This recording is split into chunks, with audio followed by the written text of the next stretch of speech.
નમો દ્વૈ સૌર્યંતામ નમો દ્વૈ સૌર્યદામ નમો દ્વૈ સૌર્યામ નમો દ્વૈ સૌર્યામ નમો દ્વૈ સૌત્રિકાવતી સાવનમ ઓંકારમિંદુ સંયુક્ત નિત્યમ જયંતી યોગિન કામદમોક્ષદો શ્રી ઓંકારાય નમો નમઃ.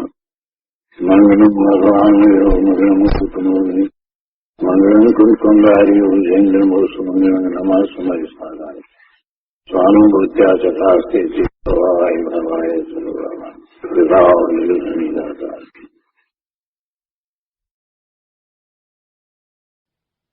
પંચાસ્તિકાય ભગવાન કુમકુંદાચાર્ય રચિત પંચાસ્તિકાય તથા ભગવાન અમૃતચંદ્રાચાર્ય રચિત પંચાસ્તિકાયની ટીકા સમય વ્યાખ્યા એનો સ્વાધ્યાય ચાલે છે.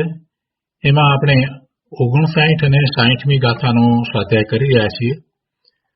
આ બંને ગાથાઓ એના અન્વયાર્થ અને એની ટીકા આપણે કર્યા છે. તે પછીથી પૂજ્ય ગુરુદેવ કાંજી સ્વામીએ જે વિસ્તાર કર્યો છે તે આપણે લીધો છે. એમાં 59મી ગાથાનો વિસ્તાર ચાલી રહ્યો છે, તો એ આપણે આજે આગળ લઈએ. આપણે જાણીએ છીએ કે 59મી ગાથાની અંદર પૂર્વ પક્ષ રજૂ કરવામાં આવ્યો અને પછી 60મી ગાથામાં એનું સમાધાન આપવામાં આવ્યું. પૂર્વ પક્ષની અંદર વાત એ રીતે આવી, 59મી ગાથાની અંદર પૂર્વ પક્ષમાં એ વાત આવી કે જો 58મી ગાથામાં કહેવામાં આવ્યું એ પ્રમાણે જીવના ભાવ કર્મકૃત હોય, એટલે જીવના ભાવનો કરતા એ દ્રવ્ય કર્મ હોય, તો પછી આત્મા બીજા કર્મનો એટલે કે દ્રવ્ય કર્મનો કરતા હોવો જોઈએ. કેમ કે ભાવ કર્મનો કરતા કર્મ છે તો આત્મા દ્રવ્ય કર્મનો કરતા હોવો જોઈએ. પણ એ તો શક્ય નથી. એ કેવી રીતે બને? કેમ કે દ્રવ્ય કર્મમાં તો કાર્મને રજકણો ભેગા થઈ અને કર્મ બન્યું છે. એ તો જળ છે અને આત્મા ચેતન છે. એટલે આત્મા તો પોતે પોતાના ભાવને છોડી અને બીજું કાંઈ પણ કરતો નથી. તો પછી કઈ રીતે હોય? તમે એક તરફ એમ કહો છો કે આ જે કર્મ છે તે જીવના ભાવના કરતા છે. 4 પ્રકારના ભાવ એટલે જીવના ભાવ કર્મનો કરતા છે. અને પછી તમે એમ કહો કે તો પછી આત્મા શેનો કરતા? તો દ્રવ્ય કર્મનો કરતા કહો છો. પણ દ્રવ્ય કર્મનો કરતા તો આત્મા થઈ શકતો નથી. તો પછી શું થાય? તો આવો પૂર્વ પક્ષ રજૂ કર્યો અને એના ઉત્તર રૂપે 60મી ગાથામાં સમાધાન આપવામાં આવ્યું. તો ત્યાં એમ કહેવામાં આવ્યું કે જીવ ભાવનું કર્મ નિમિત્ત છે. જીવના ભાવો એમાં ખરેખર તો કર્મ એનો કરતા છે એમ નહીં, પણ એવા ભાવો જીવને થાય છે તેમાં કર્મ નિમિત્ત છે. અને વળી સાથે બીજી વાત પણ લીધી કે કર્મનું જીવ ભાવ નિમિત્ત છે. એટલે કે જીવનો ભાવ જેવો છે એ ભાવ છે તો એ નિમિત્ત પામીને પેલા દ્રવ્ય કર્મ બંધાય છે. એટલે ખરેખર જીવ દ્રવ્ય કર્મનો કરતા નથી, પણ દ્રવ્ય કર્મમાં જીવનો ભાવ નિમિત્ત છે. એટલે એ રીતે બંનેને માટે એમ કહ્યું કે ખરેખર એકબીજાના કરતા નથી, પણ એમાં એ નૈમિતિક સંબંધ છે. વળી એમ પણ નથી કે કરતા વિના આ કાર્ય થાય છે, એમ પણ નથી. એટલે ખરેખર કરતા તો પોતે જ છે. જે દ્રવ્ય છે તે જ કરતા છે. એટલે જીવના ભાવોનું કરતા તો જીવ દ્રવ્ય છે અને આ દ્રવ્ય કર્મ છે એના કરતા એ પૂતગળ પરમાણુનો સ્કંદ એ જ છે. એટલે ખરેખર કરતા એ છે, પણ એના નિમિત્ત તરીકે એકબીજાને લેવામાં આવ્યા છે. તો આવી સ્પષ્ટતા આ સમાધાન 60મી ગાથામાં કરવામાં આવ્યું. આ બધું આપણે કર્યું છે અને એની ઉપર વિસ્તાર ચાલી રહ્યો છે. પહેલા 59મી ગાથા ઉપર વિસ્તાર ચાલી રહ્યો છે અને એ પછીથી 60મી ગાથાનો વિસ્તાર ગુરુદેવ કરશે. તો પ્રવચન પ્રસાદ ભાગ પહેલો એના પાના નંબર 310 ઉપર અહીંયા છેલ્લા પેરેગ્રાફમાં ગુરુદેવ કહે છે કે દ્રવ્ય કર્મને ભાવ કર્મનો સર્વથા પ્રકારે કરતા માનવામાં આવે તો આત્મા ભાવ કર્મનો અકર્તા થઈ જાય. દ્રવ્ય કર્મ છે એ આત્માના ભાવ, 4 પ્રકારના ભાવ એને કરે એટલે કે ભાવ કર્મનો કરતા જો દ્રવ્ય કર્મને માનવામાં આવે તો આત્મા ભાવ કર્મનો અકર્તા થયો. હવે કહે છે કે જડ કર્મને લીધે વિકાર થાય અને કર્મ ખસે તો ધર્મ થાય, એમ એનો અર્થ થયો ને.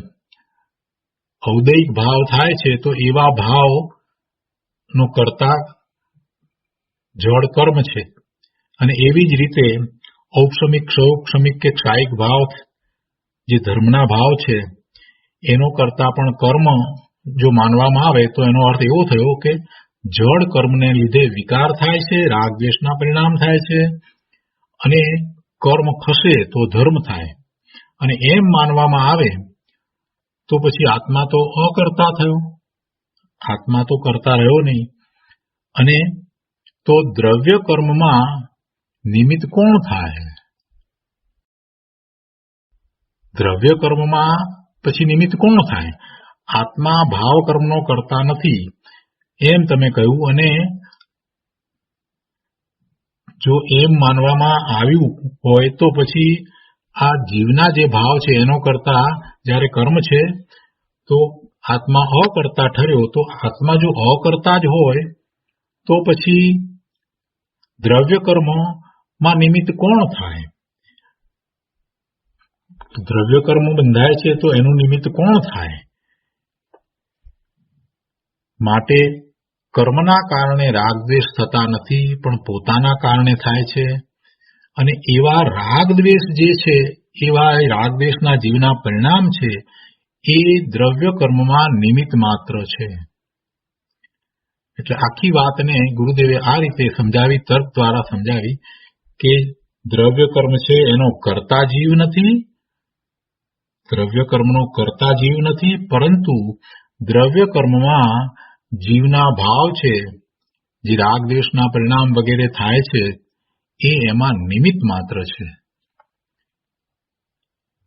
તો એ દિવસનું પ્રવચન પૂરું થયું.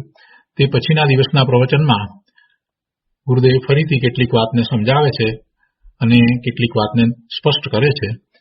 20 સંવત 2478 ફાગણ વદ 13 રવિવારના દિવસનું આ પ્રવચન છે. એમાં ગુરુદેવ કહે છે કે આત્મામાં થતા વિકારી ભાવ કે ધર્મ ભાવનો કરતા જડ કર્મ જ હોય તો જે કર્મ નવા બંધાય તેને નિમિત્ત રહેતું નથી અને આત્મા અકર્તા ઠરે. ગાથા 58માં ઔદૈહિક આદિ ભાવોને કર્મકૃત કયા હતા તે કર્મની ઉપસ્થિતિ બતાવવા કયા હતા, પણ તેથી કર્મો રાગ દ્વેષ કરાવે છે એવો અર્થ નથી. ગાથા 59ની સમય ટીકામાં કહ્યું છે, યતો નિશ્ચયનયેન આત્મા સ્વભાવમુજ્જિત્વા નાન્યત કમપી કરોતીતિ. નિશ્ચયથી આત્મા પોતાના સ્વભાવને ચૂકીને બીજું કાંઈ કરતો નથી. નિશ્ચયથી આત્મા પોતાના સ્વભાવને ચૂકીને બીજું કાંઈ કરતો નથી, એટલે એ સ્વભાવનો કરતા છે. હવે સ્વભાવ એટલે જે પોતાના ગુણોને અનુસરીને જે છે તે સ્વભાવ કહેવાય છે, પણ અહીંયા આ ચારે ભાવ છે એ આત્માના છે, એટલે એ અપેક્ષાએ આ સ્વભાવ શબ્દનો પ્રયોગ થયો છે. સ્વભાવ તો આપણે કોને કહીએ છીએ કે જે પોતાના ગુણને અનુસરીને જે ભાવ છે એને આપણે સ્વભાવ કહીએ છીએ, પણ અહીંયા કહેવાનો આશય એવો છે કે જે પોતાના ભાવ છે એ પોતાના ભાવ, સ્વભાવ એટલે પોતાના ભાવ, એવો અર્થ અહીંયા કરવાનો છે. તો પોતાના ભાવ, જીવના ભાવ, તો કહે છે કે એ ચારે ભાવો જે છે એને અહીંયા કોઈ અપેક્ષાએ પોતાના ભાવ એટલે સ્વભાવ કયા છે. સ્વસ્ય ભવનમ ઇતિ સ્વભાવ, પોતાનામાં થતા પરિણામને સ્વભાવ કયો છે. એટલે પછી એમાં ઔદયિક ભાવ, ઔપશમિક ભાવ, ક્ષયોપશમિક ભાવ અને ક્ષાયિક ભાવ, એ ચારે ભાવ આવી ગયા. તો એવા ભાવ સિવાય આત્મા બીજું કાંઈ કરતો નથી. એ ભાવને આત્મા કરે છે. અજ્ઞાન, મિથ્યાત્વ, રાગ, દ્વેષ રૂપી ઔદયિક ભાવ પોતે કરે છે. અજ્ઞાન અવસ્થાની અંદર મિથ્યાત્વ છે તો એ વખતે એને આવા ઔદયિક ભાવ હોય છે, પણ એ ભાવ તો જીવના જ છે. એ એની પર્યાયમાં થાય છે. એ પોતે પોતાના સ્વરૂપથી ચ્યુત થઈ અને આવા ભાવે થયો છે. એટલે અજ્ઞાન, મિથ્યાત્વ, રાગ, દ્વેષ રૂપી ઔદયિક ભાવ પોતે કરે છે. બીજી વાત, આત્માનું ભાન જ્યારે એને થાય, આત્માનું જ્ઞાન થાય, અનુભૂતિ થાય, એટલે સમ્યક તો પ્રગટ થાય છે. તો એ પછીથી આત્માનું ભાન કરીને એને જે ભાવ થાય છે એ ઉપશમ ભાવ કે ક્ષયોપશમ ભાવ કે ક્ષાયિક ભાવ હોય છે. તો એની વાત કરતા ગુરુદેવ કહે છે કે આત્માનું ભાન કરી ઉપશમ ભાવ કે ક્ષયોપશમ ભાવ દર્શન કે ચારિત્ર ને કરે તો તે પોતાનું કર્તવ્ય છે, અને પરિપૂર્ણ શુદ્ધ પર્યાય પ્રગટાવે તો તે પણ પોતાનું કાર્ય છે. ગુરુદેવ કહે છે કે ચારે ભાવ પોતાનો સ્વભાવ છે. અહીંયા શુદ્ધ નિશ્ચયની અપેક્ષાથી વાત નથી. ચારે ભાવ પોતાનો સ્વભાવ છે, એટલે કે આ ચારે પ્રકારના ભાવનો કરતા આત્મા છે. એ પોતાના ભાવ છે. સ્વ એટલે પોતાના ભાવ છે, એ અપેક્ષાથી વાત છે. કર્મ તે ભાવોને કરતું નથી. વિકાર કરે તો કર્મનો ઉદય નિમિત્ત છે. અને આ પેલા ત્રણ પ્રકારના ધર્મના ભાવ થાય છે, ઔપશમિક, ક્ષયોપશમિક કે ક્ષાયિક. તો એવા ધર્મદશા રૂપ ભાવ કરે તો એમાં કર્મનો ઉપશમ અથવા ક્ષયોપશમ કે ક્ષય એ નિમિત્ત કારણ છે. ધર્મદશા કરે તો કર્મનો ઉપશમ અથવા ક્ષયોપશમ નિમિત્ત, અને કેવળ જ્ઞાન પ્રગટ કરે તો કર્મના અભાવ એટલે એનો ક્ષય એ નિમિત્ત છે. આમ નિમિત્ત નૈમિત્તિક સ્વપર્યાય છે તેમાં કર્મ નિમિત્ત છે. આમ નિમિત્ત નૈમિત્તિક સંબંધ છે, અને એમાં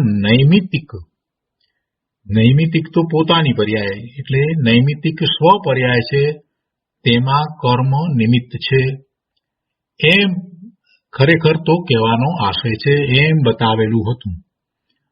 પણ એકબીજાને કાંઈ કરતા નથી. એટલે કર્મ છે તે જીવના ભાવને કરે કે જીવનો ભાવ દ્રવ્ય કર્મ કરે એમ નથી.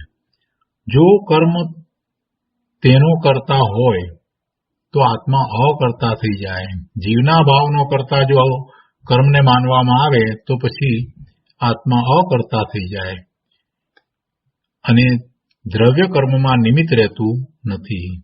માટે આત્મા પોતે ભાવ કર્મ કરે છે, તેના નિમિત્તે દ્રવ્ય કર્મ બંધાય છે, અને દ્રવ્ય કર્મથી સંસાર થાય છે. પણ દ્રવ્ય કર્મનો કરતા આત્મા નથી. દ્રવ્ય કર્મ એ જળ છે, અને એનો કરતા આત્મા હોઈ શકે નહીં. કારણ કે આત્મા પોતાની પર્યાયને છોડી જળમાં જતો નથી.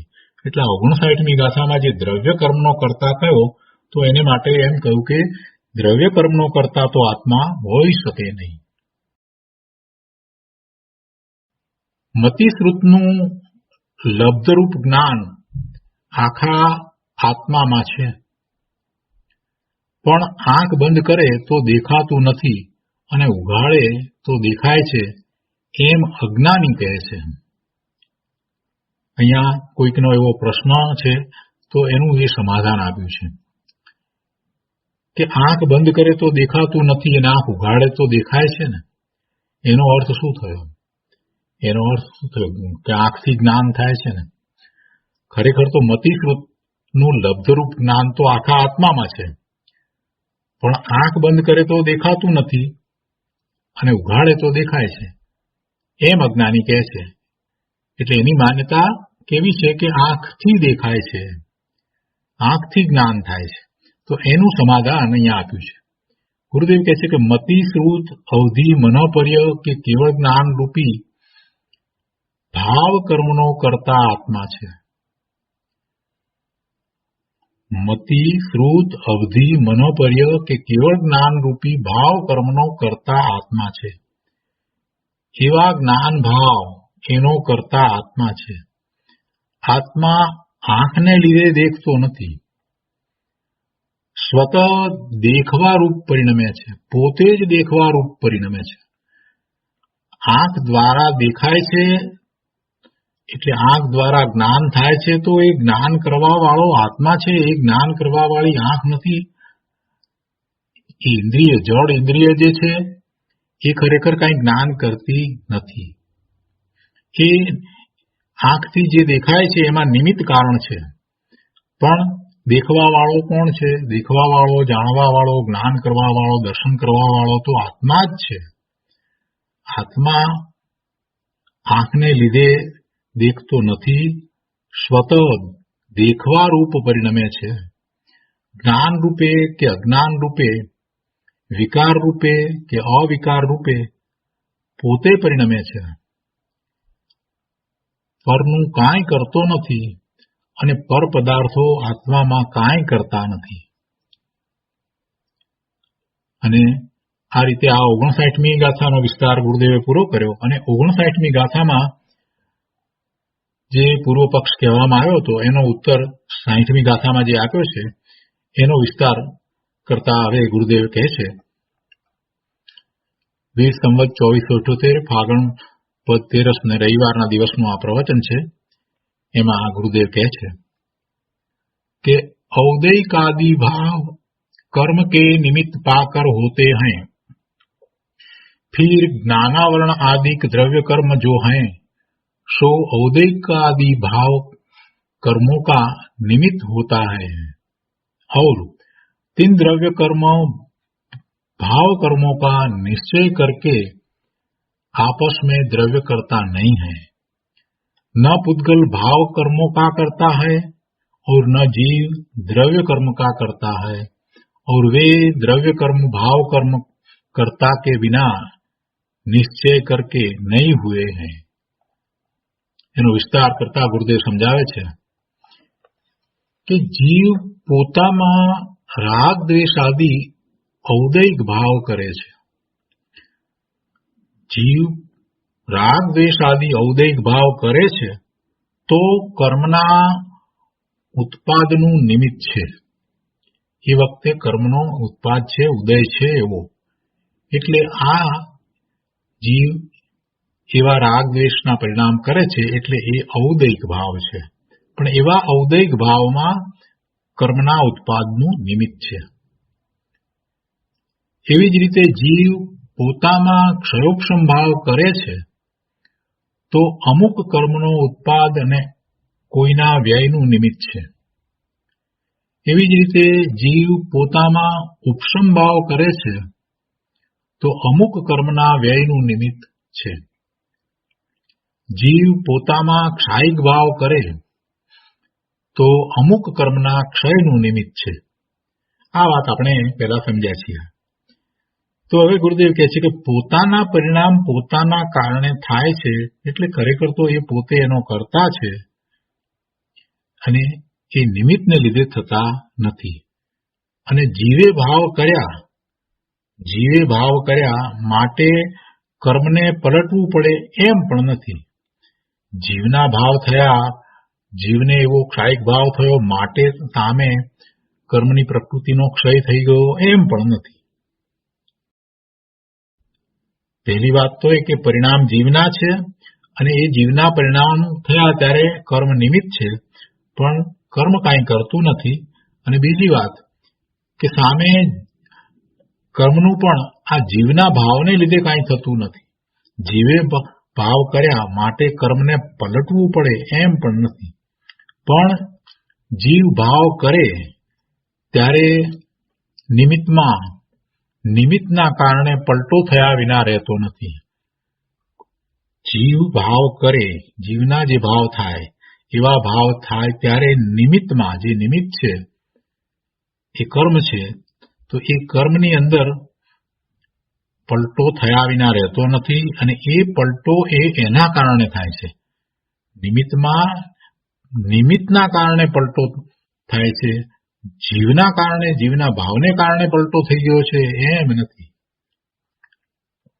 ક્ષાયિક ભાવ થયો અને કર્મને રજકણો છૂટા પડી ગયા, કર્મનો ક્ષય થયો, તો એ જીવના ભાવે કર્યો છે એમ નથી. પણ એ વખતે કર્મની એવી જ દશા થવાની છે, તો એ એના કારણે થવાની છે. એ વખતે એ કર્મનો ક્ષય થવાનો કાળ છે અને એમ એ કર્મનો ક્ષય થાય છે. ક્ષાયિક સંકિત કરે ત્યારે દર્શન મોહનો વ્યય થાય છે, ક્ષય થાય છે. કેવળ જ્ઞાન પ્રગટાવે ત્યારે કેવળ જ્ઞાનાવર્ણ્યનો નાશ થાય છે, ક્ષય થાય છે.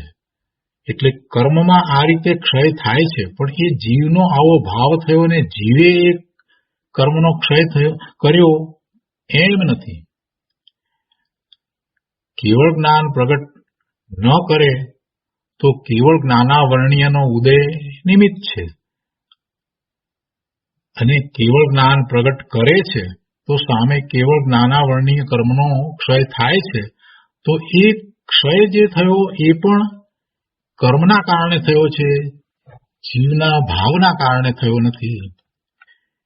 એટલે આવો નિમિત્ત નૈમિત્તિક સંબંધ છે. કોઈ પ્રશ્ન કરે કે માણસ હસે છે ત્યારે અરીસામાં માણસ હસતો દેખાય છે પણ રોતો દેખાતો નથી, એનો અર્થ શું? માણસ હસે છે તો અરીસામાં હસતો દેખાય છે ને, એટલે પેલો હસે છે તો એવું પ્રતિબિંબ પડે છે ને, કહેવાનો આશય એવો છે. એટલે અરીસાની પર્યાયને બદલનાર સામે જે બિંબ છે તે છે ને. કહેવાનો આશય શું છે કે અરીસામાં પ્રતિબિંબ પડ્યું તો અરીસાની પર્યાય બદલાઈ. પહેલા માણસ હસતો ન હતો તો એનું એવું પ્રતિબિંબ પડ્યું, પછી માણસ હસે છે તો પ્રતિબિંબ કેવું પડ્યું? હસતું પ્રતિબિંબ થયું. તો અરીસાની પર્યાય બદલાઈ. તો આ અરીસાની પર્યાય કોણે બદલી? પેલા માણસે બદલી ને. આવો જેને સંશય થયો છે એને ગુરુદેવ સમાધાન આપે છે. આમાં તો એ વાત આવી ને કે એક દ્રવ્ય દ્વારા બીજા દ્રવ્યની પર્યાય થઈ, માણસ હસ્યો માટે અરીસાની પર્યાય બદલાઈ, એવો અર્થ થયો ને. તો એમ નથી. માણસ હસે છે માટે અરીસાની પર્યાય બદલાય છે એમ નથી. સૂક્ષ્મ વાત છે પ્રભુ, શાંતિથી સમજવાનું. ગુરુદેવે એક એક વાત જે મૂકી છે અને એક એક ઉદાહરણ જે મૂક્યા છે એને ખૂબ સમજવાની જરૂર છે પ્રભુ. સિદ્ધાંત તરીકે કાયમ રહે જ છે. માણસ હસે એટલે અરીસાની પર્યાય બદલાઈ ને, એમાં પ્રતિબિંબ હસતું થયું એટલે અરીસાની પર્યાય એમ બદલાઈ ગઈ ને. એટલે માણસે અરીસાની પર્યાય બદલી ને, એટલે એક દ્રવ્યએ બીજા દ્રવ્યનું કામ કર્યું ને. આવી માન્યતા અજ્ઞાનીની છે અને એને સમાધાન આપે છે ગુરુદેવ, એને સમજાવે છે. ગુરુદેવ કહે છે કે ભાઈ, અરીસાની પર્યાયનો તે રૂપે થવાનો કાળ છે માટે થાય છે. અરીસાની પર્યાયનો તે રૂપે થવાનો કાળ છે માટે થાય છે. હસતા માણસને લીધે તે પર્યાય થઈ એમ નથી. પહેલા અરીસાની પર્યાય એવી હતી કે સામે માણસ હતો, એ હસતો ન હતો. હવે અરીસાની એવી પર્યાય થઈ કે માણસ એમાં હસતો દેખાય છે, તો એ પેલા માણસે એવી પર્યાય કરી એમ નથી. અરીસાની પર્યાયનો તે રૂપે થવાનો કાળ છે માટે થાય છે. એ પૂતગળનું એવું પરિણમન થવાનો એવો કાળ છે માટે થાય છે. હસતા માણસને લીધે તે પર્યાય થઈ નથી. વધારે સમજાવતા ગુરુદેવ કહે છે કે અરીસો સળગવાથી માણસ સળગી જતો નથી અને માણસ સળગવાથી અરીસો સળગતો નથી, કારણ કે બંને ભિન્ન ચીજ છે. છતાં નિમિત્ત નૈમિત્તિક સંબંધ એવો છે. કેવો નિમિત્ત નૈમિત્તિક સંબંધ છે? નિમિત્ત નૈમિત્તિક સંબંધ કેવો છે? નૈમિત્તિક શું છે આમાં? તો કે અરીસાની પર્યાય બદલાઈ તે નૈમિત્તિક છે. અને એમાં નિમિત્ત શું છે? તો કે પહેલા માણસ હસતો ન હતો અને પછી માણસ હસ્યો એટલે હસતો માણસ, એ એમાં નિમિત્ત કારણ છે. તો એ સમયે અરીસાની પર્યાય એવી થવાની હતી તો એ પર્યાય થઈ એ નૈમિતિક છે અને સામે એમાં નિમિત્ત તરીકે હસતો માણસ છે. તેવી રીતે આત્મા રાગ કરે ત્યારે કર્મનો ઉદય ન હોય તેમ બને નહીં. આત્મા રાગ કરે ત્યારે સામે કર્મનો ઉદય હોય એટલે એને નિમિત્ત કહેવામાં આવે. અને એ જ આત્મા વિતરાગી પરિણામ કરે છે એટલે કે વિતરાગ દશારૂપી ધર્મ પ્રગટ કરે ત્યારે તે કર્મનો અભાવ ન હોય તેમ બને નહીં. એટલે કે ઉપશમ ક્ષયોપશમ કે ક્ષય એવું કાંઈક હોય. જેવા પરિણામ થાય છે વિતરાગી પરિણામ એવા પરિણામ ની સામે કર્મનું આવું કાંઈક હોય. ઉપશમ હોય, ક્ષયોપશમ હોય કે ક્ષય હોય અને એવું ન હોય એમ બને નહીં. અહીં શબ્દ છે ને નિમિત્ત પાકર, નિમિત્ત પાકર એવા શબ્દ લખ્યા છે ને, તો એનો અર્થ એમ છે કે નૈમિતિક પર્યાય થઈ ત્યારે નિમિત્ત છે. નૈમિતિક પર્યાય થઈ ત્યારે નિમિત્ત છે. કાળભેદ નથી, ઉપાદાન કારણ છે અને એ દ્રવ્યની પર્યાય બદલાય છે અને હવે જે નવી પર્યાય થઈ એને જ્યારે આપણે નૈમિતિક કહીએ છીએ તો એનો અર્થ એ થયો કે એ વખતે એ જ સમયે જ્યારે આ કાર્ય થયું ને આવી પર્યાય થઈ એ વખતે નિમિત્ત છે. એ વખતે જ નિમિત્ત છે એટલે કે કાળભેદ નથી અને તે નિમિત્ત નૈમિતિક સંબંધ બતાવે છે. હા, નિમિત્ત નૈમિતિક સંબંધ દર્શાવે છે. જીવમાં ઔદૈક આદિ ભાવો કર્મનું નિમિત્ત પામીને થાય છે ને તે જ્ઞાનાવરણીય આદિ દ્રવ્ય કર્મો ઔદૈક આદિ ભાવ કર્મોમાં નિમિત્ત થાય છે. શું કહે છે ગુરુદેવ? કે ઔદૈક આદિ ભાવો કર્મનું નિમિત્ત પામીને થાય છે અને તે જ્ઞાનાવરણીય આદિ કર્મો ઔદૈક આદિ ભાવોમાં નિમિત્ત થાય છે.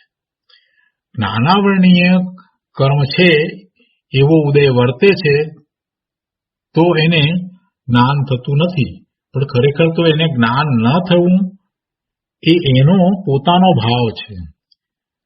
એ એનો પોતાનો ભાવ છે. જ્ઞાનાવરણીય આદિ દ્રવ્ય કર્મો જે છે એ દ્રવ્ય કર્મ છે એ બંધાય છે તો એમાં પણ જીવ એને બાંધતો નથી, દ્રવ્ય કર્મનો કરતા થતો નથી, પણ જીવના જે ભાવ છે એ પ્રમાણે સામે એવા દ્રવ્ય કર્મ બંધાય છે. એટલે કે જીવના ભાવ કર્મનું નિમિત્ત પામીને દ્રવ્ય કર્મ બંધાય છે. આ બંને વાતને ખ્યાલમાં રાખવાની છે. ગુરુદેવ કહે છે કે જીવમાં ઔદૈક આદિ ભાવો કર્મનું નિમિત્ત પામીને થાય છે અને તે જ્ઞાનાવરણીય આદિ દ્રવ્ય કર્મ ઔદૈક આદિ ભાવ કર્મમાં નિમિત્ત થાય છે. જ્ઞાનાવરણીય કર્મનો ઉદય જ્ઞાનની હીણી દશાને નિમિત્ત. જ્ઞાનાવરણીય કર્મનો ઉદય જીવની જ્ઞાનની હીણી દશા માટે નિમિત્ત કારણ છે.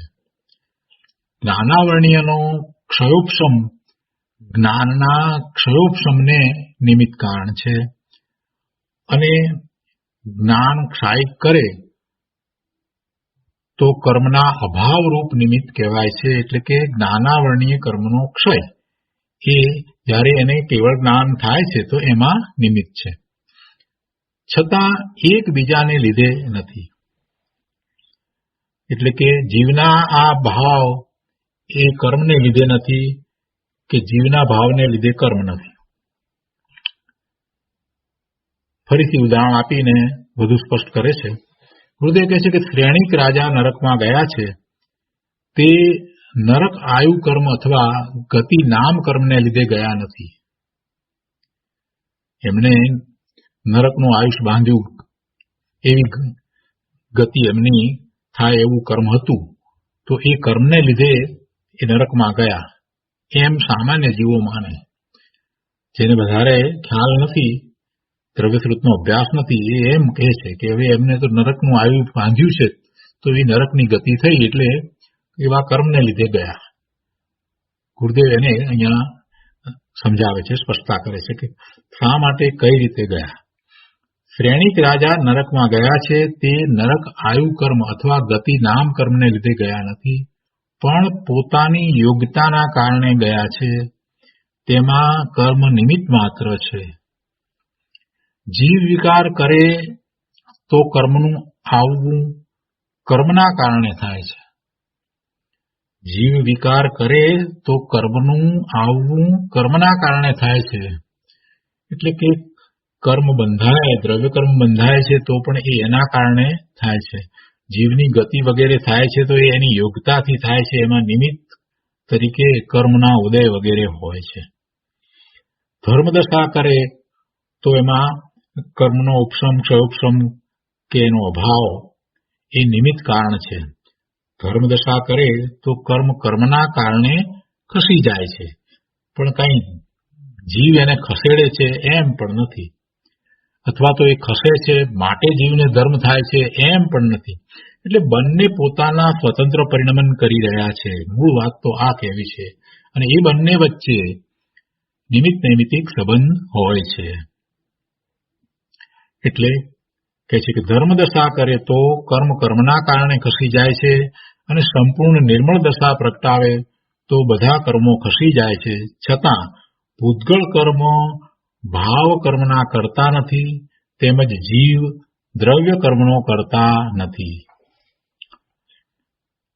આત્મા કર્મને ખેંચીને ઉદયમાં લાવે તેમ બનતું નથી. બહુ શાંતિથી સમજવા જેવું છે. ઘણાના મનમાં આ વાત હોય છે કે કર્મની ઉદીર્ણા થાય એટલે એ આત્મા કર્મને ખેંચીને ઉદયમાં લાવીને એની ઉદીર્ણા કરે છે, એને ખેરવી નાખે છે. કર્મ ઉદયમાં આવ્યા પહેલા એને ખેરવી નાખે એવી ઉદીર્ણા, એના વિશે અહીંયા ગુરુદેવે સ્પષ્ટતા કરી છે. ગુરુદેવ કહે છે કે આત્મા કર્મને ખેંચીને ઉદયમાં લાવે તેમ બનતું નથી. કર્મની ઉદીર્ણા અપકર્ષણ, ઉત્કર્ષણ વગેરે જીવે કર્યું એમ કથન શાસ્ત્રમાં આવે ત્યારે જીવનો તે પ્રકારનો પુરુષાર્થ બતાવવા માટે છે કે જીવે કેવો પુરુષાર્થ કર્યો છે. સામે જે કર્મનું થયું છે, ઉદીર્ણા, અપકર્ષણ, ઉત્કર્ષણ જે કંઈ થયું છે, તો એનો ખ્યાલ આ જે થયું છે તો એનો ખ્યાલ આપણને આવે છે, પણ એ ખરેખર તો એ જીવે કંઈ કર્યું છે માટે થયું છે એમ નથી. જીવે તો પોતાનો પુરુષાર્થ કર્યો છે, અને એ કર્મની ઉદીર્ણા, અપકર્ષણ એના દ્વારા સાચો પુરુષાર્થ જીવનો શું થયો એનો ખ્યાલ આવે છે. એ જીવના સાચા પુરુષાર્થનો ખ્યાલ આપે છે. કર્મની ઉદીર્ણા, અપકર્ષણ વગેરે જીવે કર્યું એમ કથન શાસ્ત્રમાં આવે ત્યારે જીવનો તે પ્રકારનો પુરુષાર્થ બતાવવા માટે છે, પણ જીવ તે કર્મની અવસ્થાને કરે તેમ બનતું નથી. કરણો વડે દર્શન મોહને ઉપશમાવી જે સમ્યક્ત્વ ઉપજે તેને પ્રથમ ઉપશમ સમ્યક્ત્વ કહે છે. કરુણ વડે પહેલા પ્રથમ ઉપશમ સંકિત હોય છે, તો એમાં દર્શન મોહનો ઉપશમ થાય છે, એવું ઔપશમિક સમ્યક્ત્વ થાય છે. તો ગુરુદેવ કહે છે કે કર્ણો વડે દર્શન મોહને ઉપશમાવી જે સમ્યક્ત્વ ઉપજે તેને પ્રથમોપશમ સમ્યક્ત્વ કહે છે. એવી જે વ્યાખ્યા આવે છે તો કહે છે કે તેમાં આત્માનો પુરુષાર્થ બતાવવાનો હેતુ છે.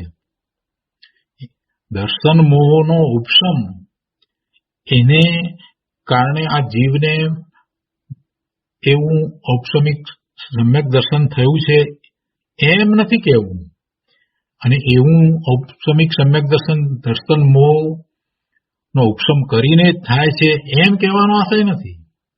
કેમ કે એ બંને ક્રિયાઓ જુદી છે. જે કર્મમાં થઈ રહ્યું છે એ એના કારણે છે, અને જીવમાં જે થઈ રહ્યું છે તે એના કારણે છે. એટલે ગુરુદેવે અહીંયા એ સ્પષ્ટતા કરી કે એમાં ખરેખર તો આવા જે કથન કરવામાં આવ્યા હોય શાસ્ત્રમાં, તો એ દ્વારા આત્માનો પુરુષાર્થ બતાવવો છે કે આત્માને આવો પુરુષાર્થ હોય છે. ઉપશમ સમ્યક દર્શન થતા કર્મોની સ્થિતિ આગળ પાછળ થાય છે એમ જે કથન આવે છે તે વ્યવહાર કથન છે. તે કર્મ તે રૂપ તે વખતે થવા લાયક હતું અને જીવનો તે વખતે તેવો જ પુરુષાર્થ હતો તેમ કેવળી ભગવાને જોયું છે. આપણને ઘણીવાર એમ થાય કે આમ થઈ રહ્યું હતું, આમ એને બદલે એકાએક આવો ફેરફાર થઈ ગયો, જીવે કાંઈક પુરુષાર્થ કર્યો એટલે થઈ ગયું. ગુરુદેવ કહે છે કે એમ નથી. એ વખતે એવો જ પુરુષાર્થ અને સામે કર્મની એવી દશા થવાની હતી તે જ થઈ છે, અને એ કેવળી ભગવાનના જ્ઞાનમાં આવ્યું જ છે.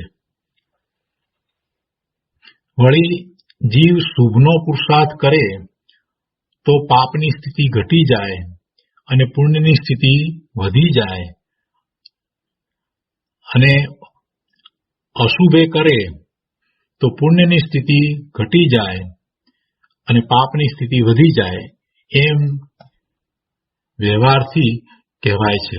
આપણે આ વાત પણ જાણીએ છીએ કે કર્મનું વધવું ઘટવું એટલે એના ઉત્કર્ષણ અપકર્ષણ. ઉત્કર્ષણ એટલે વધવું, પુણ્યનો બંધ પડ્યો હોય અને પુણ્યનો બંધ હજી ઉદયમાં ના આવ્યો હોય અને બીજા પુણ્ય કરે તો પછી પુણ્યની સ્થિતિ વધી જાય. અને જો પુણ્યનો બંધ હોય અને એ વખતે એ અશુભ ભાવ કરે, પાપના ભાવ કરે, તો એ પછી એની સ્થિતિ ઘટી જાય એટલે અપકર્ષણ થાય. એ પ્રમાણે જે બધી વાત કરવામાં આવે છે એ બધી વ્યવહારથી કહેવાય છે. પણ વાસ્તવમાં શું છે? ઉત્કર્ષણ, અપકર્ષણ કે સંક્રમણ જે કંઈ થાય છે એ એમ જ થવાના હતા, પણ તે તો એમ જ થવાનું હતું. પરંતુ જીવનો તે જાતનો પુરુષાર્થ બતાવવા માટે એમ કથન કરવામાં આવે છે કે જીવને આ કર્મનો સંક્રમણ થયું, ઉત્કર્ષ થયો, અપકર્ષણ થયું, જે કંઈ કહેવામાં આવે છે તો એ માત્ર જીવનો કયા પ્રકારનો પુરુષાર્થ થયો છે એ દર્શાવવા માટે એમ કહેવામાં આવ્યું છે. જીવ રાગ દ્વેષ કરે તો કર્મ બંધાય અને કર્મનો ઉદય આવે તો જીવને રાગ દ્વેષ કરવા પડે.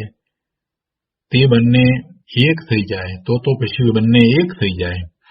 જીવ રાગ દ્વેષ કરે તો કર્મ બંધાય અને કર્મનો ઉદય આવે તો જીવને રાગ દ્વેષ કરવા પડે. જો આવું માનીએ તો પછી એનો અર્થ એ થયો કે એ બંને એક થઈ ગયા, કર્મને જીવ એક થઈ જાય, તો વસ્તુ સ્થિતિનો નાશ થઈ જાય. પણ એમ કદી બનતું નથી.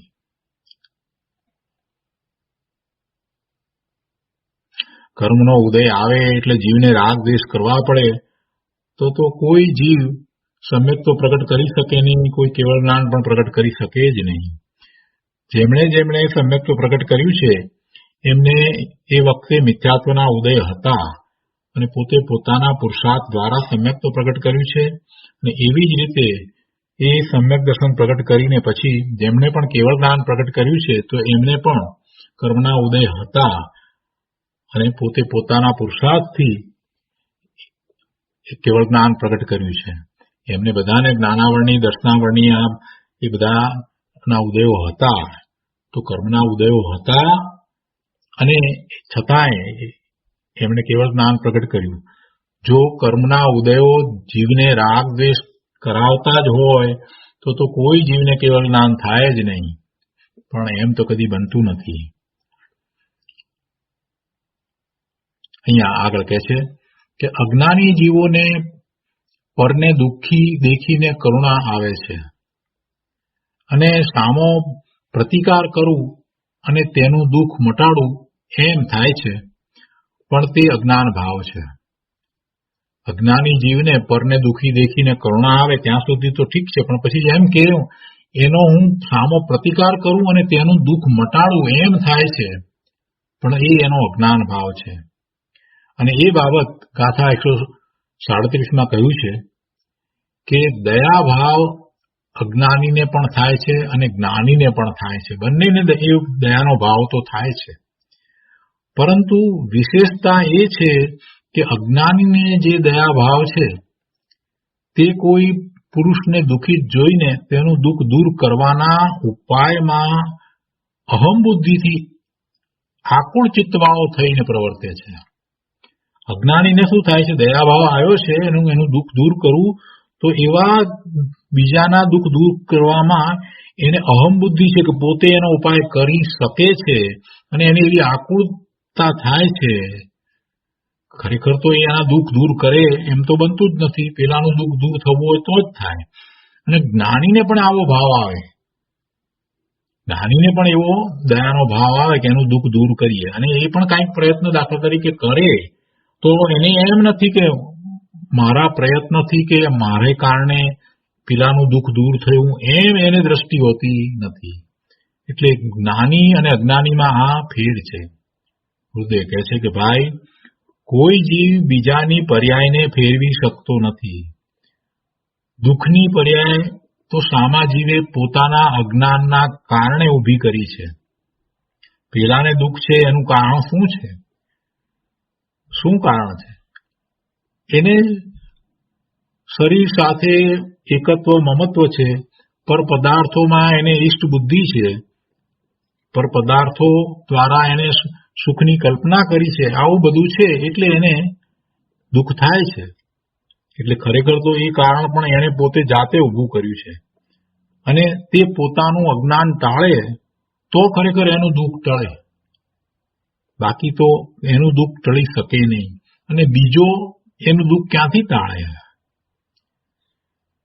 કર્મના ઉદય આવ્યા છે એટલે એને અસાતા વેદનીનો ઉદય છે, રોગ થયો છે, તો એ રોગને હું ટાળી દઉં, હું ડોક્ટર છું માટે એને ટાળી દઉં, પણ એ વાત બરાબર નથી. કેમ કે પેલાનું શરીર છે તો એનાથી એ પેલો જીવ તો જુદો છે. એ શરીરમાં રોગ થયો છે એ પેલા જીવથી પણ જુદો છે,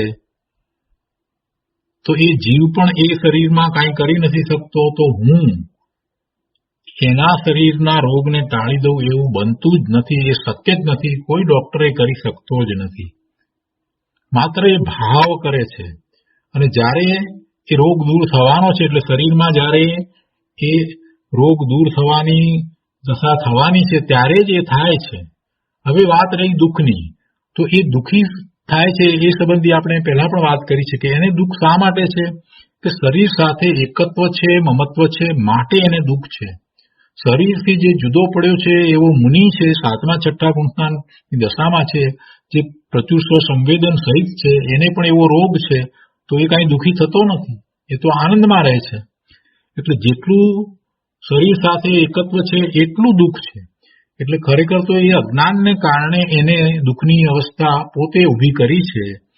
અને એનો સાચો ઉપાય શું છે? તો સાચો ઉપાય તો એ અજ્ઞાન ટાળે એ જ સાચો ઉપાય છે. એટલે એને શરીરમાં રોગ હોય કે ન હોય એ પોતે સુખી થઈ શકે છે જો એ જ્ઞાન કરે, સમ્યક જ્ઞાન કરે, અને પછી પોતે પોતે એ બધાથી જુદો છે, શરીરથી જુદો છે, પોતે જ્ઞાન સ્વભાવી, આનંદ સ્વભાવી ભગવાન આત્મા છે, એવી દ્રષ્ટિ રાખે તો એને દુઃખ દૂર થઈ જાય છે. પછી શરીરના સંયોગો જ્યારે જેમ બદલાવાના છે ત્યારે બદલાશે, પણ એ પહેલા જ એ પોતાનું દુઃખ દૂર કરી શકે છે. એ વાત અહીંયા ગુરુદેવે સમજાવી દીધી. દુઃખની પર્યાય તો સામા જીવે પોતાના અજ્ઞાનના કારણે ઊભી કરી છે, અને તે પોતાનું અજ્ઞાન ટાળે તો દુઃખ ટળે તેમ છે. પણ અજ્ઞાની તેમ નહીં સમજતા, પરની ક્રિયા કરવાનું અભિમાન કરે છે. એટલે આ જે એનું દુઃખ દૂર કરવા વાળો જે છે એ એમ માને છે કે હું એનું દુઃખ દૂર કરી દઉં, કેમ કે હું ડોક્ટર છું તો હું એનું દુઃખ દૂર કરી શકું એમ છું, એવું અભિમાન કરે છે અને આકુળ વ્યાકુળ થાય છે. એ જ જગ્યાએ જો જ્ઞાની હોય અને એને પણ એવો દયાનો ભાવ આવ્યો હોય, કરુણાનો ભાવ આવ્યો હોય, અને કદાચ પ્રયત્ન કરે તો એને એમ ન થાય કે હું એનું દુઃખ દૂર કરું છું, હું એનું દુઃખ દૂર કરી દઉં, એમ ન થાય. એનું દુઃખ તો પેલાનું દુઃખ તો એના કારણે થવાનું હોય ત્યારે જ થાય, એ વાત એ સમજે છે. કરુણાનો ભાવ તો આવે, જ્ઞાની અજ્ઞાની બધાને એવા દયાના કરુણાના ભાવ તો આવે છે, એવા શુભ ભાવ આવે. પણ પેલાનું શું થાય? પેલાનું શું થાય? તો એમાં અત્યાર સુધી આપણે એક વાત તો કહેતા આવ્યા કે ભાઈ એને જેવું પુણ્ય હોય એ પ્રમાણે થાય, પણ એટલાથી વાત બને એમ નથી. એનું પુણ્ય હોય તો એ દુઃખ જાય એમ નથી. ખરેખર તો એમ છે કે એને જ્ઞાન થાય તો એનું દુઃખ જાય. ખરેખર તો એને જ્ઞાન થાય તો દુઃખ જાય. કેમ કે એ પાપના ઉદયને કારણે એ દુઃખી નથી, પરંતુ એ ઉદય સાથેની એકતાને કારણે દુઃખી છે. પાપનો ઉદય આવ્યો છે એટલે એ દુઃખી છે એમ નથી, પણ એ ઉદય સાથેની એકતાને કારણે દુઃખી છે. એટલે આપણે વ્યવહારથી એમ કહીએ છીએ કે પાપનો ઉદય જાય, જો એનું પુણ્ય હોય તો પાપનો ઉદય જાય એ વખતે અને પુણ્યનો ઉદય હોય તો પછી એનું દુઃખ દૂર થાય. પણ એ વાત પણ ખરેખર બરાબર નથી. વસ્તુસ્થિતિ તો એવી છે કે પાપનો ઉદય હોય એ વખતે પણ એનું દુઃખ જાય અને એ સુખી થઈ શકે. એ જો એ ઉદયની સાથે એકત્વ ન કરે તો એને એનું દુઃખ ટળી જાય છે. અને આ તો મહાપુરુષોએ કરીને બતાવ્યું છે, એના દાખલા તો મોજૂદ છે. આગળ કહે છે કે નીચલી દશાવાળા જ્ઞાનીને ખેદ થાય છે,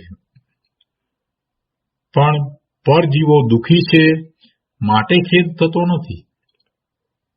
નીચલી દશાવાળા જ્ઞાની એટલે ચોથા ગુણસ્થાનની વાત હોય કે પાંચમા ગુણસ્થાનની વાત હોય તો કહે છે કે એમને ખેદ થાય છે, પણ એ પરજીવો દુઃખી છે માટે ખેદ થાય છે એમ નથી. સંસારી જીવો જન્મ મરણમાં ડૂબી રહ્યા છે, દુઃખી થઈ રહ્યા છે, જન્મ મરણના ફેરા કરી રહ્યા છે, ભવના ભ્રમણ કરી રહ્યા છે, એમ વિચારતા કોઈ વાર પોતાના કારણે ખેદ આવે છે અને પ્રતિકારની ક્રિયા તો તેના કારણે થાય છે. વળી દીકરો માંદો પડે અને ગુજરી જાય તો અજ્ઞાની ઘણો ખદખદાટ કરે અને એમ કહે કે ભાઈ ડાક્ટરને વહેલા બોલાવ્યા હોત તો ફેર પડી જાત, વગેરે વગેરે ઘણી બધી વાત કરે.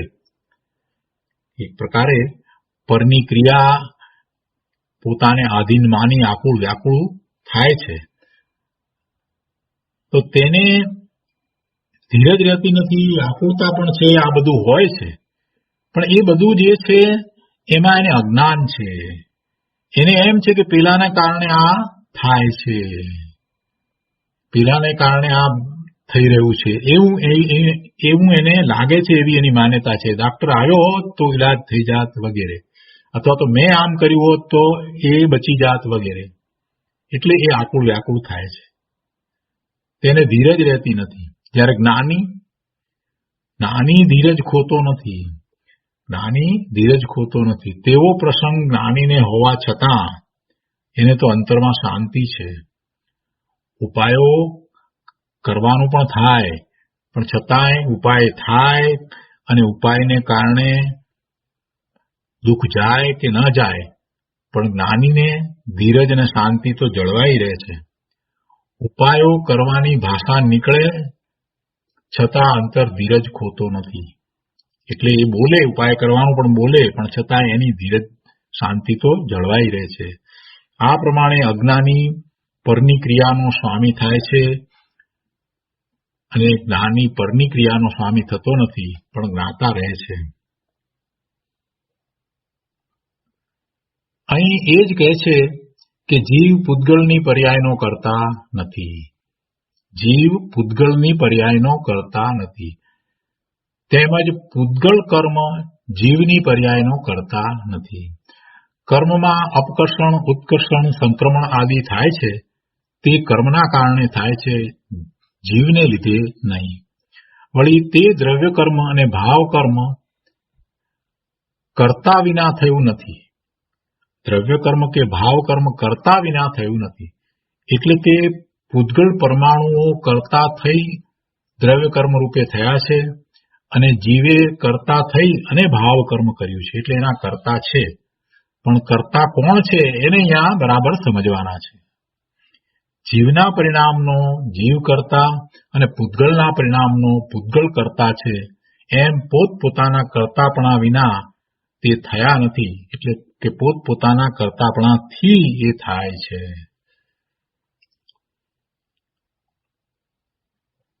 ભાવાર્થમાં અહીંયા આગળ કહે છે કે નિશ્ચય નહીંથી જીવ દ્રવ્ય પોતાના ચેતન ભાવ કર્મ, રાગ, દ્વેષ, વિકાર કે અવિકારી ભાવ કર્મોનો કરતા છે અને પૂતગલ દ્રવ્ય નિશ્ચયથી પોતાની દ્રવ્ય કર્મરૂપ અવસ્થાનો કરતા છે. એટલે દ્રવ્ય કર્મનું કરતાપણું એ પૂતગળનું અને ભાવ કર્મનું કરતાપણું એ જીવનું. વ્યવહાર નયની અપેક્ષાથી જોવામાં આવે તો જીવ દ્રવ્ય કર્મની અવસ્થાનો કરતા છે. વ્યવહાર થી વાત કરીએ તો જીવ દ્રવ્ય કર્મની અવસ્થાનો કરતા છે અને દ્રવ્ય કર્મ છે તે જીવના વિભાવ ભાવનો કરતા છે. આ વ્યવહાર નયથી કહેવાય. અહીં જે વ્યવહારથી કરતા કયો તે નિમિત્ત બતાવવા માટે કહ્યું છે. જીવ રાગ દ્વેષ કરે છે ત્યારે પૂતગળ કર્મ સ્વયં ત્યાં બંધાય છે. જીવના રાગ દ્વેષ દ્રવ્ય કર્મ બાંધે છે એમ નહીં, પણ દ્રવ્ય કર્મ સ્વયં બંધાય છે તે બતાવવા જીવે કર્મ બાંધ્યા એમ કથન કર્યું. એટલે ખરેખર તો જીવના ભાવ છે એ નિમિત્ત કારણ છે. એવું જળ કર્મ દ્રવ્ય કર્મ બંધાવાનું છે તો એ પૂતગળના જ પરિણામ છે. પૂતગળ એમાં એનું કરતા છે. એટલે કે છે કે જીવ રાગ દ્વેષ કરે છે ત્યારે પૂતગળ કર્મ સ્વયં ત્યાં બંધાય છે તે બતાવવા જીવે કર્મ બાંધ્યા એમ કથન કર્યું. અને જીવ રાગ દ્વેષ કરે છે ત્યારે કર્મનો ઉદય હોય છે એ બતાવવા કર્મના ઉદયથી જીવમાં વિભાવ થયો એમ કથન કર્યું. આ બંને પ્રકારના આ કથન કરવામાં આવ્યા. તેમાં નિમિત્ત શું છે તે બતાવવું છે. કર્મમાં આત્માના રાગનું નિમિત્ત અને આત્માના રાગમાં કર્મનું નિમિત્ત બતાવવા એવા કથન હોય છે. આગળ કહે છે અહીંયા કે મોક્ષ માર્ગ પ્રકાશક પુષ્પ 255 નીચેની છેલ્લી 3 લીટીમાં કહ્યું છે કે વ્યવહાર નય સ્વદ્રવ્ય પરદ્રવ્યને વા તેના ભાવોને વા કારણ કાર્ય આદિકને કોઈના કોઈમાં મેળવી નિરૂપણ કરે છે. આ વ્યવહાર નયને વિશે એવી રીતે વાત છે કે સ્વ પરિદ્રવ્યને અથવા તો કારણ કાર્ય આદિને મેળવીને નિરૂપણ કરે છે. માટે એવા જ શ્રદ્ધાંતથી મિથ્યાત્વ છે. એટલે કે વ્યવહાર નયમાં જે વાત કરવામાં આવી હોય એમાં ઉપચારથી જે કરતા ન હોય તો એને કરતા કહેવામાં આવે, આવું બધું હોય છે. તો કે છે કે માટે એવા જ શ્રદ્ધાંતથી મિથ્યાત્વ છે. એટલે એવું શ્રદ્ધાન ન કરવું. એ કઈ અપેક્ષાએ કહેવાયું છે એ અપેક્ષા સમજવી, પણ એવું શ્રદ્ધાન ન કરવું. શુભ ભાવથી ધર્મ થાય છે, કોઈક અપેક્ષાએ ક્યાંક કોઈકને સમજાવવા માટે વાત કરી હોય તો પછી એવું શ્રદ્ધાન ન હોય. અથવા તો કર્મ દ્વારા આ વિભાવ ભાવ થયા, કર્મને કારણે વિભાવ ભાવ થયા, તો એવી વાત જે કરવામાં એ બધા વ્યવહાર નયના કથન છે. એટલે એ વ્યવહાર નય કેવો છે તો કે સ્વદ્રવ્ય પરદ્રવ્યને અથવા તો તેના ભાવોને અથવા તો કારણ કાર્ય આદિને કોઈકના કોઈકમાં મેળવી અને નિરૂપણ કરે છે. માટે એવા જ શ્રદ્ધાનથી મિથ્યાત્વ છે. તેથી તેનો ત્યાગ કરવો, એવા મિથ્યાત્વનો ત્યાગ કરવો અને વ્યવહાર નયના કથનને વ્યવહાર નયના સમજવા. વળી નિશ્ચયને તેને જ યથાવત નિરૂપણ કરે છે. નિશ્ચયને તેને જ યથાવત નિરૂપણ કરે છે તથા કોઈને કોઈમાં મેળવતો નથી. તેથી જ એવા જ શ્રદ્ધાનથી સમ્યક્ત્વ થાય છે. માટે તેનું શ્રદ્ધાન કરવું. નિશ્ચયનેથી જે વાત કહેવામાં આવી હોય એનું શ્રદ્ધાન કરવું. જીવ રાગ દ્વેષ કરે છે છતાં વ્યવહારને કહે કે કર્મને લીધે રાગ દ્વેષ થાય છે, કારણ કે સ્વ પર દ્રવ્યને કોઈને કોઈમાં મેળવીને વાત કરે છે. ત્યાં જીવ એમ સમજે કે કર્મને લીધે જ રાગ દ્વેષ થાય છે તો તેને મિથ્યાત્વ થાય છે. એટલે વ્યવહાર નયના કથનો જે છે એને એવી રીતે શ્રદ્ધવા નહીં. વ્યવહાર નયના કથન પાછળનો આશય સમજવો જોઈએ. એ શા માટે એમ કહેવામાં આવ્યું છે એનો આશય સમજવો જોઈએ. નિમિત્ત બતાવવાનો હેતુ નહીં સમજતા જડના ભાવો જીવે કર્યા અને જીવના ભાવને જડે કર્યા એમ અજ્ઞાની માને તો તે જીવ ઉપદેશને પણ લાયક નથી. વ્યવહાર નયના કથન જે કરવામાં આવ્યા હોય એને સમજવા જોઈએ. એવા કથન કરવા પાછળનો આશય સમજવો જોઈએ. કોઈક અપેક્ષાથી વાત કરવામાં આવી હોય એમ સમજવું જોઈએ. કેટલીક વખત પર્યાર્થિક નયથી વાત કરવામાં આવી હોય, પર્યાયની મુખ્યતાથી વાત કરવામાં આવી હોય તો એ બધી વાતને જેમ છે તેમ સમજવી જોઈએ. કોઈક વખત નિમિત્ત બતાવવા માટે વાત કરવામાં આવી હોય તો એ બધા વ્યવહારનયના કથનો હોય. ભેદ પાડીને વાત કરવામાં આવી હોય તો એને એ વ્યવહારનયના કથનને બરાબર સમજવા જોઈએ અને એ કથન પાછળનો આશય શું છે એ સમજવો જોઈએ. પણ એમ ન સમજે અને જળના ભાવો જીવે કર્યા અને જીવના ભાવને જડે કર્યા એમ અજ્ઞાની માને તો તે જીવ, એવો અજ્ઞાની જીવ એ ઉપદેશને પણ લાયક નથી. એમ અહીંયા તો વાત કરી દીધી. પુરુષાર્થ સિદ્ધિ ઉપાય અમૃતચંદ્રાચાર્ય ભગવાન નો ગ્રંથ છે પુરુષાર્થ સિદ્ધિ ઉપાય. તો એ પુરુષાર્થ સિદ્ધિ ઉપાય ની ગાથા 6 નો આધાર મોક્ષ માર્ગ પ્રકાશકમાં પૃષ્ઠ 258 આપી અને કહ્યું છે કે મુનિરાજ અજ્ઞાનીને સમજાવવા અર્થે અસત્યાર્થ જે વ્યવહાર નય તેને ઉપદેશે છે, પરંતુ જે કેવળ વ્યવહારને જ જાણે છે તેને તો ઉપદેશ આપવો જ યોગ્ય નથી. શું કે છે કે જ્યારે સમજાવવું છે તો વ્યવહાર દ્વારા સમજાવવામાં આવે, પણ જે માત્ર વ્યવહારને જાણે છે અને નિશ્ચયને જાણતો જ નથી, નિશ્ચયને જાણવા માંગતો જ નથી, એને તો ઉપદેશ આપવો જ યોગ્ય નથી. આ પ્રમાણે ઉપાદાન નિમિત્ત કારણના ભેદથી જીવનું કર્તૃત્વ અને કર્મનું કર્તૃત્વ નિશ્ચય અને વ્યવહારને દ્વારા આગમ પ્રમાણ જાણવું.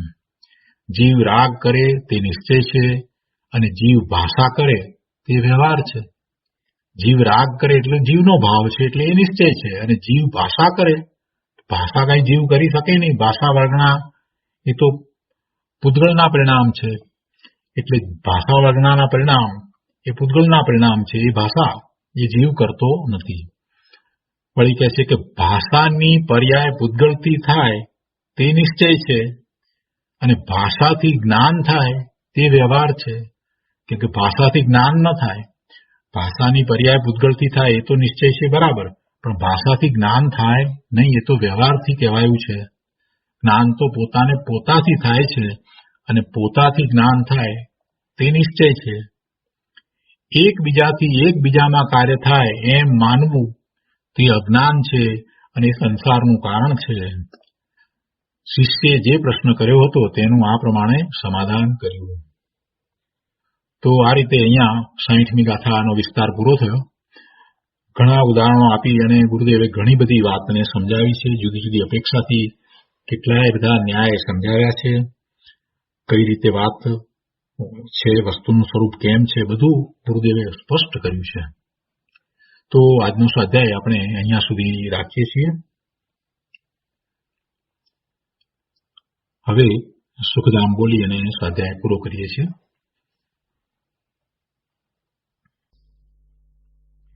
સુખધામ અનંત સુસંત ચરી દિન